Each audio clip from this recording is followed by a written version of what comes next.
It's time once again for Mike Malloy Radio Gumshoe. Tonight's thrilling episode, Death in the Land of the Midnight Sun, or Fool's Gold. Hey, Truth Seekers. It was a cold night here in the North Georgia mountains. Kathy and I had just finished Friday night's program and were sitting in front of the fireplace unwinding with a couple of glasses of wine. Can you believe Sarah Palin was asked to be a part of the Republicans' National Council for a New America? I didn't think crazy worked out for him that well. Didn't you have a run-in with the Palin last summer? Yeah, that was some story. No, it's not that kind of story. This is a flashback. Yeah, that's better.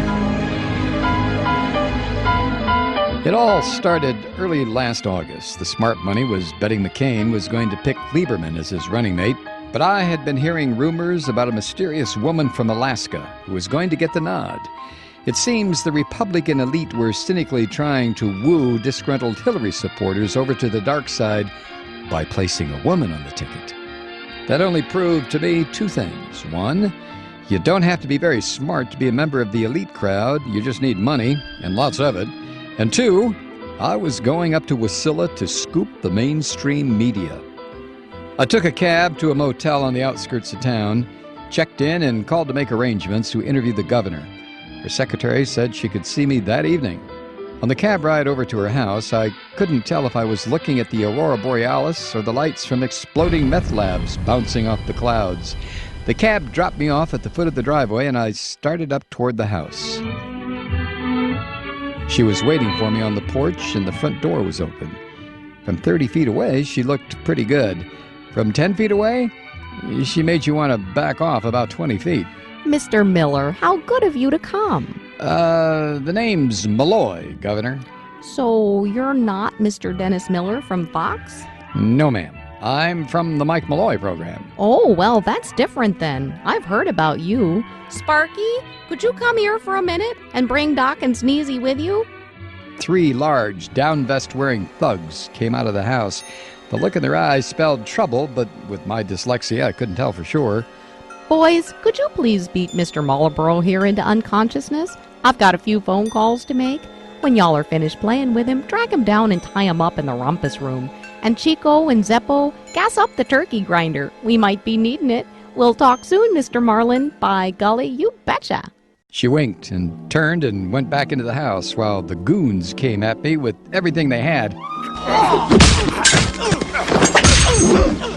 I don't know which one of them landed the lucky punch, because that familiar black hole opened up again and I checked out pretty early in the game.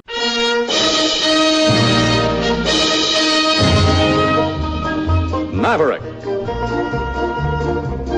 starring James Garner and Jack Kelly. I came to in a room with knotty pine paneling, with a big TV blaring away in the corner. She was sitting on the couch, one eye on James Garner and the other on me. I guess she figured out I was awake when I spit a tooth out onto the parquet floor. How was your nap, Mr. Mulrooney? Feeling mavericky, I hope. Up for a little chat?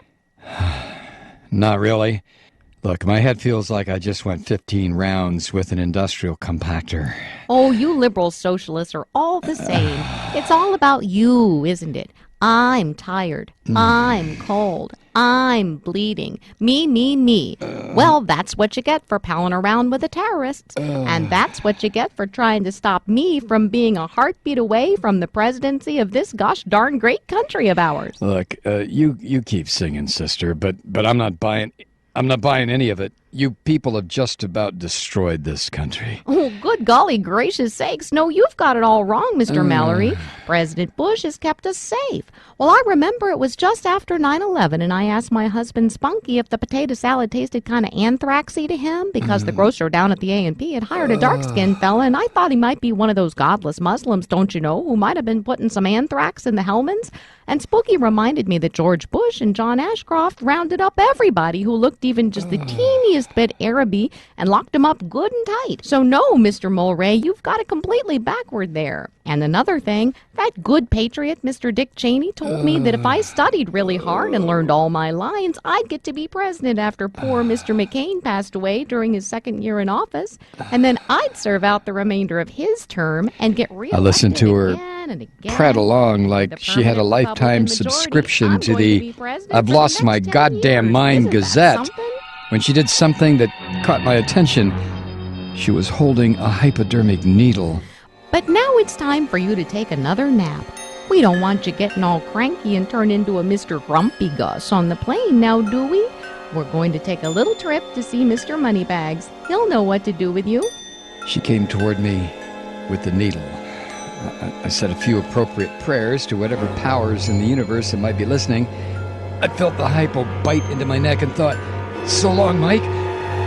It's been fun. As Mike Malloy finally met his match with the Ma Barker of the North, will he escape from the clutches of the Ice Queen? Is this the end of Mike Malloy?